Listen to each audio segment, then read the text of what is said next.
Okay, viewers and listeners, welcome to another exciting episode of Saturday Shade. I'm your host, Nene Kabutey. And on today's topic, it's going to be one of the interesting ones because for the past few months, it's been trending, okay? And as messy as I like the show to be, I had to bring the topic on the show. So today we're talking about religion and healthy relationships. And to do that, I have some awesome people join me as well to discuss this today. I have Taylor in the building. I have, just T. Let me just say that. Just T. And we have my one and only good friend, Tunde. It's hard to just not go by your family. Just like, you know what? My name is Jamila. Thank you. Jamila, yes, it is. Welcome everyone to the show.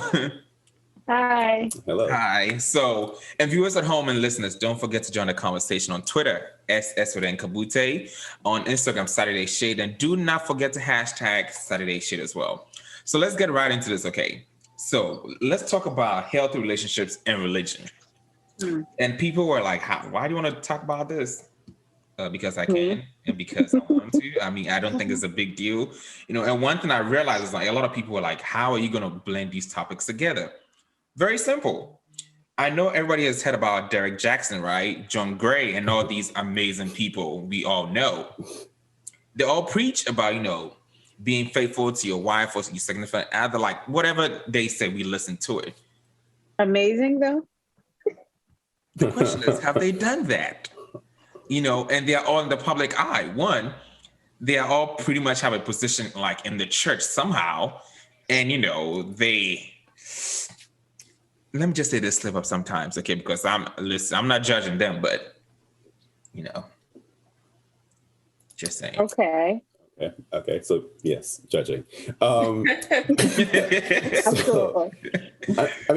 here's a question for you, Kabutey, and since it's about the topic. Yeah. Are we talking about like religion within a healthy relationship, or as in like two separate factors and how they could coexist? Well, all of them together, because people, it's kind of like crazy because it all ends up intertwined with both of them anyway. So I have another segment. I have another top question I was going to ask about, like, coming from like different religious backgrounds as well. So, it's all in the mix somehow. Right. So first we're going to tackle the men of the cloth and their transgressions. It was a shade for me, right? Their relationships, the transgressions in their relationships. And then we're going to talk about the other thing. Yes. Mm-hmm. Okay. Well, I guess like just kind of my perspective. So I'm Roman Catholic. Like that's what I grew up in. I grew up in the Catholic Church and stuff. So those people that you're talking about, like I vaguely know who they are. I think I've seen them in your stories maybe. Mm-hmm. They sound familiar. But I feel like what happens a lot with, because a lot of certain different sectors in Christianity, give these people a public image. I think their ego gets to them with the fame and the attention. And so then, people be throwing themselves at them and they fall into the temptation and stuff. And so I kind of feel like that's part of the issue. I'm not saying Catholic priests are bad. Like that's a whole other we won't get into that, but I will say days, okay? I will say though, I guess because at least they're not too much in the media, you don't really see that, and then they just can't even be married. So I don't know. Actually, maybe I shouldn't even brought that up because I don't know if they're like a good example at all. Honestly. But then again, that just shows you no one in religion, no matter what position of power they're in, like they all fall within temptation. They all commit sins. Like no one's perfect. Absolutely. Yeah. Right. Yeah, I think that's the thing we always remember. Like us growing up, Martin, I don't know if you remember this, but we've always been told, like, when it comes to pastors and people of religion, they say, do as I say, not as I do, right? Yeah. And so we've carried that with us for all this time, thinking that, okay, even though the pastor says this and does something else, you're supposed to only do what you hear him say, not what you see him practice in his actual day-to-day life. And that can be difficult, It's almost like when we say, oh, can you separate the artist from, can you separate the art from the day-to-day life of certain artists that we follow? It can like be R. Kelly. Right, or Chris Brown and whatnot. Right. So it's almost like not only do we hear them on Sundays or whenever we go to church, but we also look at them with such reverence that it's like, okay, I see him and his wife doing this. We go to them for counseling and whatnot. So it goes beyond just what they talk about on the pulpit. And I feel like, yes, we need to hold them responsible a little bit and not just like give them a pass all the time. Oh, they ain't getting no pass from me, because if I do my shit, they're going to talk about it. So guess what? We are going to be doing it. Exactly. Yeah. T, what do you want to add to it? I mean, I just think it's important to remember that these people are they're humans. They're regular people that fall under regular temptations and regular bad decisions, I guess. It's the truth. They're regular people that are trying to lead by a better example, but a lot of the times they don't even know what they're actually saying and doing. They just kind of like preach, nice words. I think the way my mother put it one day was just like, there's a lot of pastors and preachers out there that will give you the milk and honey, but not meat and potatoes. And It's like, they say a lot of nice things, but when it comes down to the core of it, the actual center of it, like their heart's a little wayward, and it kind of just goes whatever their heart desires, like the guy you talked about and his poor wife. I know. His poor wife. Yeah, where I have an issue with it, well, just one quick second, is yes, of course, I personally, and I can only speak for myself, I understand that we as humans, we falter, right? But just as they want that grace, will they then also, when people are giving them that extra reverence more than they deserve, will they sort of like tamper it down a little bit and say, hey, just so you know, I'm also human, even before their transgressions come out? Is that they live and exist within this like self-important space that they don't put themselves on an altar. Yes, they don't put themselves at the same level as the everyday human a lot of the time. It's only when things go bad that they say, oh my God, well, I'm just human like you. Yeah. Right? So that's why it looks like a fall from grace a lot of the time. We all in it together. We are, right. But I'm watching you. No, but that's true. I think I don't know about that. Building on top of that, though, because it is very, very true that a lot of like preachers, pastors, ministers, whatever you want to call yourself, put yourself in a higher pedestal than the rest of us, and it's something that I think it's kind of like ironic and almost contradictory to the actual faith, because even Jesus himself made himself like the most humble, down to earth from the beginning. And he made sure to say it to people. Quite literally. There was isn't there a passage in the Bible where he literally destroys like the marketplace outside the church because they were being all like capitalistic, essentially.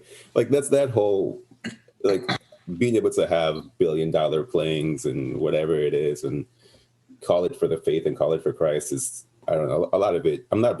If you guys can't tell, I'm not a big fan of like televangelists and like mega church preachers and stuff like that, because it's all hypocritical. It is, and I think Taylor actually brought up a good point when it came like a Catholic church, okay? Because we always hear about like, no, they're like the most saint or whatever, all this like. But once you study here, those stories are like, hold on now.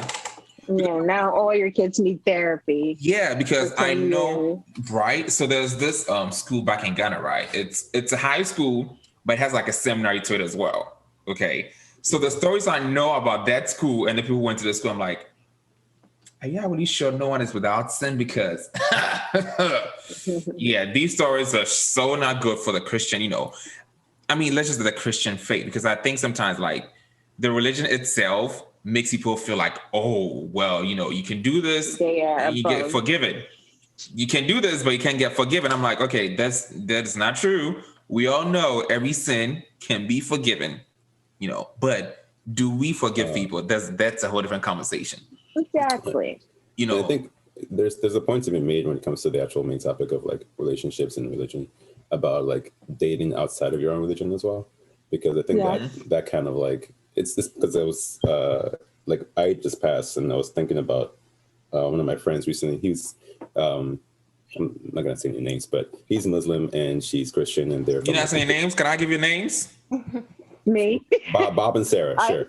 Bob and Sam. Right. You can use my name. Yeah, right. Just random. Because I'm actually in that kind of relationship right now. So there you go. Yeah. But it's there's something to be said about like understanding there's a core, a base level of like unifying faith or lack thereof. You can be an atheist as well. But as long as an understanding within the relationship and there's a lot of communication. Because I would say the one, irregardless or whatever you want to use, of all relationships, you kind of need three things to survive, to be in a healthy relationship. You need trust, and if you can't have that, there's out the window. Honesty, which is another foundation for trust, is a kind of a subcategory, but it's very, very important. And communication. So, like, if I can talk to my partner and say, whatever it is that's going through my heart, and I think weekly checkups are a good idea, by the way, too, if you guys do that, practice it or not. Yeah. But trust, honesty, and communication, like those three things, regardless of what relationship you're in, you should be fine. You should be able to be like, hey, I feel this kind of way. And, if you can communicate it through each other, or can communicate it through the Bible, or can communicate it through whatever faith or whatever method you feel comfortable with, then you should be fine. You should be in a healthy relationship. Yeah. Okay. And that's me speaking as someone who's actually in a relationship like that currently. I feel like it is, like you said, Jake, is that there is the need for those things. But I also say respect is a very, very, very big thing. But then you see that everybody outside of your situation is the one that has an issue with it. It's all these third parties, right? So me and my man, we're in like a really good, healthy relationship. We communicate, we trust each other, we, respect each other. And because of that, we've been able to have a good relationship regardless of our religious background. But then when we decided to break that barrier, so we lived in this bubble for so long, me and him, because we loved each other and wanted to protect what we had. But then we've gotten to the point where, okay, we cannot live two lives just because we're from different religions. So it's like me and him, we live one life together. And then when we go to our families, we act like, we're different. So we decided it's time to break that a little bit and start telling people. As you can imagine, especially if you're from where we're from in Africa, religion is a huge thing. They almost see it as like number one before anything else. So it's caused quite a bit of grief for some of us, not some of us, for us within our families, and a lot of pushback and stuff like that. But I'm not going to be in a good, healthy, happy relationship because somebody else doesn't understand. So we're getting to that point where it's like, okay, you guys have to warm up to each other, because between me and him, as long as we have an understanding before we move to the next step of our relationship, when it comes to children and stuff like that, if it gets there, then what do you people have to worry about? So that's the conversations that are happening now. And it's not going to be easy. We knew it wasn't going to be easy. That's why we broke up and made up over the years. But as adults now, we said, you know what? We love each other. Like, what are we doing? So we're figuring it out. But everyone else is the problem, not us. Oh, they'll be fine, And, one thing I don't like is long distance relationships, right? And with that, it comes with a lot of like, communication every time, especially being like on different time zones and all this. It's a lot, okay? So for me, communication has been like top priority, like trust me. I don't play with that part. But, one of my recent relationship came to an end. Let me sip on that. Hold on. Hold on. Wait, who? What? When? Since when? Like about a month ago. I mean, by the time this actually premieres, it'll be like a few months in, and maybe I might not be single. But as of right now, damn. Hey there now. But as of right now, yes, I'm single. back on the market. I'm back on rotation, so I can actually, date multiple people. Rotation. And right in time for summer, okay? Right. Hot boy summer, okay? I'm gonna be the hot boy in the summer, So, but honestly, and I mean, I think with what actually brought up this whole breakup was like, I mean, it wasn't anything like bad. Honestly, no, we don't have any bad blood or anything. No, not at all. It was just distance. I couldn't travel. She couldn't travel. It's COVID. Like, it was just like, it's just too much. And I'm tired of long distance. Okay. Like, I'm not doing that anymore. It was a lot of communication, but sometimes you have to realize, depends on where you guys are at that time in your lives, and whatever that's happening also kind of like, factors into how you move forward. Like I said, if you're doing long distance. Different religions? I'm sorry? Were you different religions? No, actually the same religion. Oh, okay. We do share a lot of the person's actually gone, Jimmy. So, okay. So we do share a lot of these gospel songs like in the local dialect. So it's like we still do, even though we're not together. But I'm like, if it happens in the future, if it don't, hot boy summer. Okay. I'm good. Taylor, would you date someone that's a different religion from you? I've thought about this like a lot, and honestly, probably not. Just because I have had a lot of people in my life where that hasn't worked. And not to say yours won't or anything. Oh, no. I think it was like, and it really I think it just comes down to the individuals and stuff like that. Because like the personal example in my life, I think it was just that it was two people who were just so strongly believed in their separate religions that they weren't really willing to come together, but then still marry each other. And then it just, caused a lot of issue and stuff. But I mean, never say never, like you never know. Right. So in your case, is it like a Christian who say wasn't Catholic, or are you saying like you dated like a Jewish person or a Muslim or a Hindu? Ooh, that's a good point. Like what I would date? Is that what you're saying? No, the past relationships that you had that didn't work out. Oh yeah. I mean, most of the people that I've dated have actually not been that religious, and I thought I was okay with that, but I realized I actually wasn't. So you're very religious. Okay. Yeah.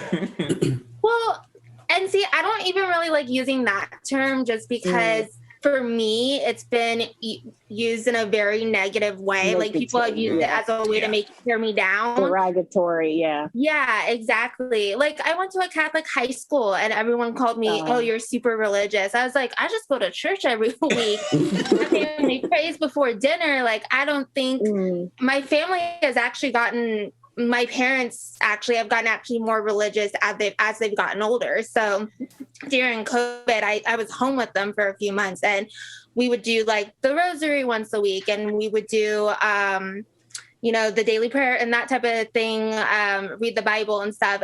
And I didn't grow up like that. So it was kind of like a little, like it surprised me. Like, hold on now, mom's like, wasn't you? Yeah, I was just like, oh, like, when did you guys start doing this? And my mom's like, oh, we started doing it for Lent.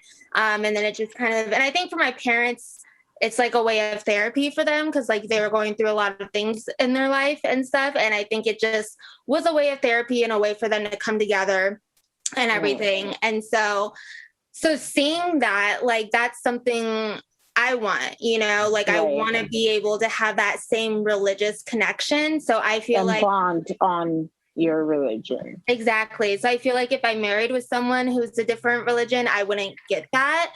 And then as for if they have to be Catholic, I've always said, like, if I married someone who's a different denomination, I'd probably go to, like, a non-denomination church. Okay. Like, that would kind of be my way of, like, meeting in the middle and stuff. I understand now. Yeah. Like, I like being a Catholic, despite all of its controversies. But it's what I doesn't have. Yeah. I mean, we all have it. Like, yeah, exactly. And, like, I grew up with that. It's going to the church just brings me comfort and everything. And, like, it kind of suits my personality, too, because Catholics they often joke like how we don't like to sing. We're very quiet when we pray. And that goes with my personality. Like I'm not very like, out there and stuff. So I like that. Yeah. And so that's why I like going to the Catholic churches and stuff. But, I'm not going to just turn away a man I love just because, you know, he's a different denomination. So I tried it. We tried it, me and him, and it didn't work. So we sort of just put our hands up and said, you know what? We belong together. Yeah. I mean, and honestly, you know, I think like with the whole thing about Derrick Jackson's situation was like, I think him and I hate to use but then again, it was like a public conversation, you know, it's like, it's honestly, I think 20, 30 years from now, if you go on YouTube or Google, you are still. Before you continue, Kabutey, let's give Taylor a little bit of context with Derrick Jackson. Yeah. So he was, I guess, a pastor. I don't know. Maybe you guys can give more information. I don't think he's a pastor. He's just some kind of like he's in the church, speaker. And he's a speaker. Yeah, a public speaker, an online minister. I guess we could call it that. Mm-hmm. But he recently went on social media and publicly announced that he had been cheating on his wife. And, you know, and they'd worked it out with his wife. He held her hand. He was about to get exposed, so he had to do the quick basically. They always put it out when they're about to get exposed. Basically. Portia. That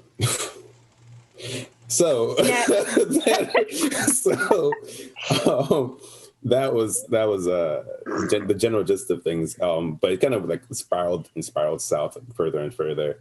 Due to a lot of different reasons, you know, his wife's I think Derrick response went the way it went because he became he made himself out to be this perfect man, right? So his shtick was, oh my God, women, if you're looking for a perfect man, don't put up with this kind of man, this, that. And you know, in the culture, Black men tend to feel attacked whenever a man is saying, you don't put up with this, don't put up with that. So when his downfall happened, a lot of Black men jumped on that and said, oh my God, see, we told you, this guy is full of crap.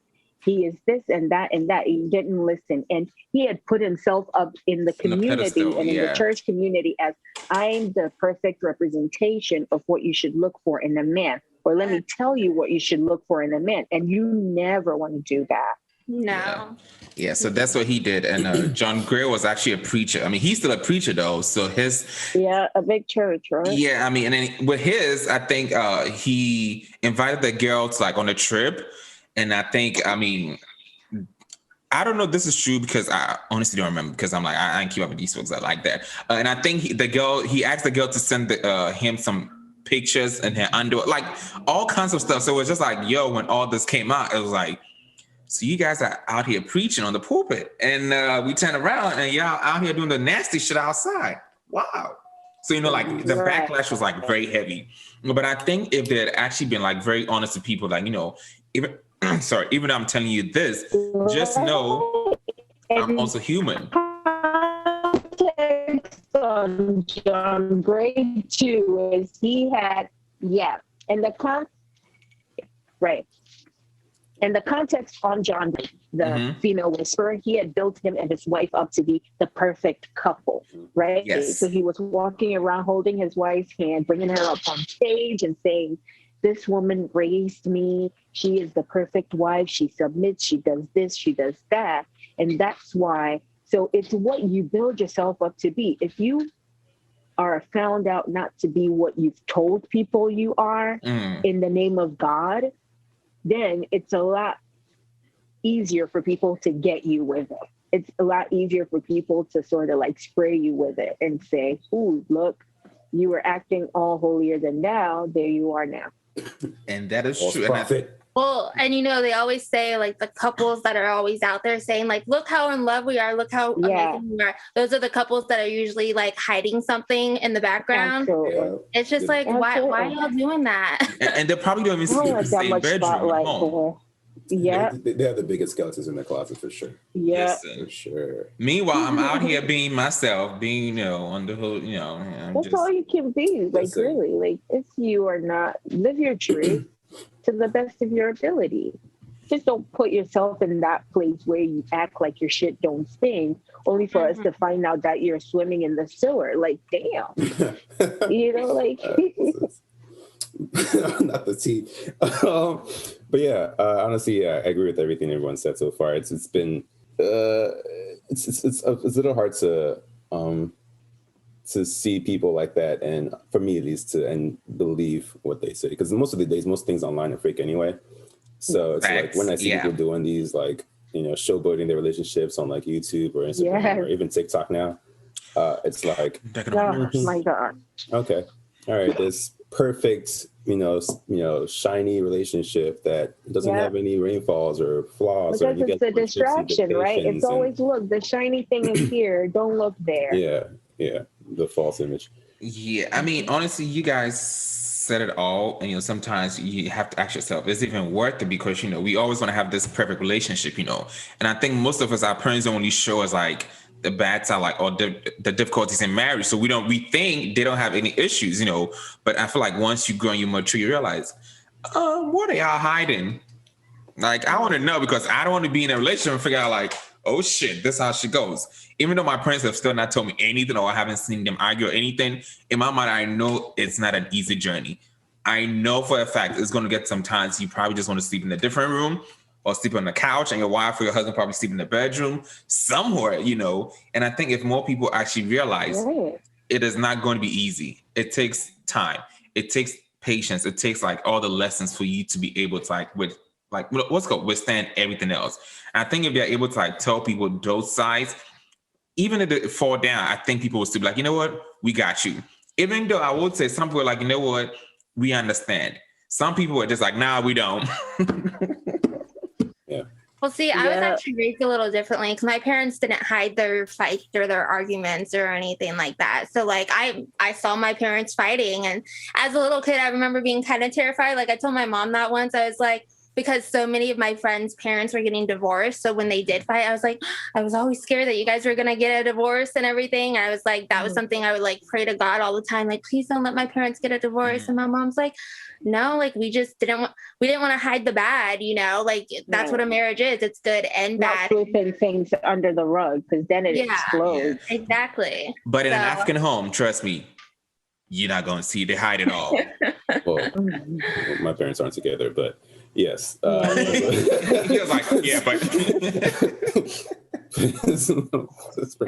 See, my family's Italian, and so we just say it like it is. Where people are like, "Why are you always yelling?" We're like, "We're not yelling."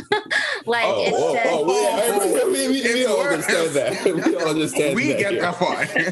We know.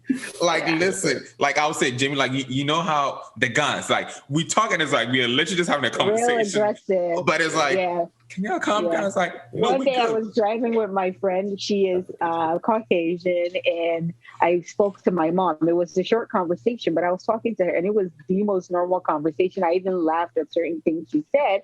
After, she goes, "Are you okay?" I'm like, "Yeah, what's up?" She goes, "Oh, it sounded like you guys were fighting," because I had my mom on the car's Bluetooth, and I'm like, actually, it was like a mad chill conversation today. Okay, so it just comes across that way. We're not passionate. Yeah, we are passionate. Yeah, we are. So before we wrap this up, okay, what do you think people should? I'm going to ask everyone's. I mean, it's one question, but I'm just going to ask everyone's opinion. What do you think people should learn about religion and relationships now? Whether it comes like, what's it called? Either coming from different religions, or either like listen to these people we put on a pedestal and they sometimes fall down.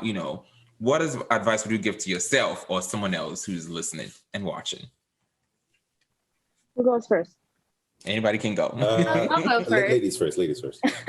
I think when it comes to like relationships and religion, I think first off, you need to be honest with yourself about what you want. So sort of like I said, like I thought I'd be fine dating people who weren't that religious, but then learned very quickly that I wasn't. And I think so often I think people make compromises because they don't want to be alone, but I would rather be alone than be with someone that, I don't connect with on a spiritual level. So I think when it comes, I think also being honest with your significant other. I mean, we talked about how that's one of the important things, like honesty, just being honest with your partner, like saying, hey, religion is important to me. And I think when you're dating someone, I think it's so easy to say, well, they don't go to church, so they're not religious, but you're not giving them the chance to see if that's something they're open to. So for example, like my parents, my dad grew up religious, but in college didn't really go to church. And my mom in college went to church every weekend. And finally, one day, my dad was like, why don't you ever invite me to mass? And then my mom's like, oh, I just thought you didn't want to go. He's like, no, like, I'll go with you. It's important to you. So he started going with her and then eventually converted to Catholicism because they were planning on getting married and stuff because he was Lutheran. And so, but it's just like my mom just kind of assumed my dad didn't want to go. And my dad was like, no, like, I want to go with you. And so I think it's also just talk to your partner, say, hey, like, this is important to me. And, you know, give them the opportunity to go with you and see if it's something they would be interested in. And yeah, I think it's just like a lot of honesty, a lot of communication. And I think that that's what you need. Good. Okay. For me, I would say that the big thing is, as long as you're not on either extreme of the spectrum, there is a happy middle ground. My partner, he goes to church every week. He's very religious, but he doesn't, you know, thump it in my face all the time. And I'm very millennial with my religious practices, if that makes sense. Yeah. I mean, we've been described as that. So we just are able to then be respectful of each other, because I believe if we both existed on the extreme end of the religious spectrum, then it will be hard for either of us to draw any closer to each other in our relationship. Beyond that, I think that finding the common values is what has really helped us, for him to understand that just because she's not from, or she doesn't follow what I follow, doesn't mean that she's anti it. And just because he doesn't follow what I follow, it doesn't mean he's anti. So we found those middle grounds. And if you have those conversations, you will find out that there isn't that much different. And there's a lot of exploitation that happens in religious differences that causes the world to be on fire in the way that it does, that causes those kinds of discrimination that we experience on a day-to-day basis. But yes, you can nicely and happily exist with someone that is outside. I have a cousin who has been married for many years to someone of her religion, which is the same as mine, and someone of my partner's religion, who is like is her husband, and they've been perfectly fine and are raising two beautiful daughters. So I talk to her a lot, and I know it's possible. Doable. Yes, possible. Wow, you're not just preaching. Ooh. Is it my turn? Yes. Okay. Your turn. I think that I guess there's a two-part of this, but first part is that there has to be an understanding with every person in every relationship, and that kind of comes with, I guess, the second part. Technically one part then, I guess. But religion is, to me at least, it's an individual journey between you and God. You know, it's a relationship between you and, or lack thereof, if you're atheist. But it's an individual experience, regardless. It's your experience, your choices, your growth. Because at the end of the day, either you're going to go up there or down there, whatever it is. Your partner's going to have their own choices and whatever to make. So it's really more about like understanding that like you guys might have a core belief system that might glue you guys together or not. Preferably if you guys are going to be in a relationship, like whether it's Muslim or Christianity, they're still the same. It's still the same, God, for most religions on earth. Not all of them, but most religions have the same core. And if you guys can understand that and accept it and just like absorb it instead of trying to push it away and be like, okay, well, this is you and who you are, and this is part of your package, and I accept you, then that's all that matters. And because if you keep rejecting who they are as a person and their faith, you're rejecting a part of them, and it's never going to work out. So at the end of the day, understand them, respect them, as you said earlier, and just absorb them, and you should be fine. I mean, that is so true. And I always tell people, you know what, sometimes I just want to elope, okay? Because I ain't got time for all that stuff. I'm like, I'm out. Like, I ain't got it. Like, honestly, I don't. Like, I know as much as like, no, I joke around. Sometimes I just like, my patience is just like this shit. I'm like, yeah, I'm not doing this. I'm just ready to go, because I've been to a few weddings and I be looking at how people get stressed about, like, the bridesmaids, the groomsmen, things. I go, listen, don't do that. People bring that stress on themselves. It doesn't have to be stressful. You're making it stressful. Like, I'm That sorry, is true. you know? No, honestly, like, that is a good point. I think going to the justice of the peace. Just go to the court. Just go to the court. Like, sign the paper. People are such people pleasers. And go to Cheesecake Factory for dinner. Oh, I love that place.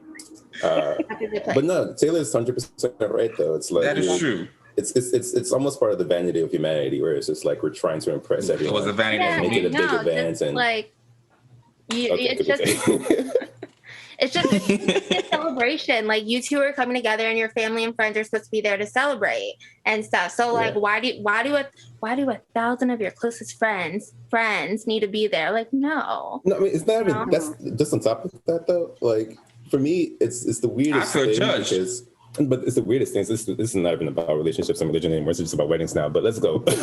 Yeah, I mean, it is kind of a religious aspect a little bit. This is true. This is true. Speaking of, Jamila, I'm going to ask you a question about this after. Yes, please. But, I shall ask you now. Are you going to have two celebrations? Because my friends that just got married had to have a Christian and a Muslim ceremony for the... Yes. So those discussions are happening in terms of what day. So in our culture, we do like 3 days. My culture, we do 3 days. And his culture is mostly like the traditional 1 day and a white wedding. And then the Sunday you go so it's like to, a 3 Thanksgiving. Yeah, so it's pretty much. And so, yes, having it on a different day to respect each other's religion will be the, and also not to spite or, disrespect the parents. Yeah. Okay. Yeah, just give me a whole different topic of conversation. So I'm going to put this in a whole different conversation, because this is good. Yeah.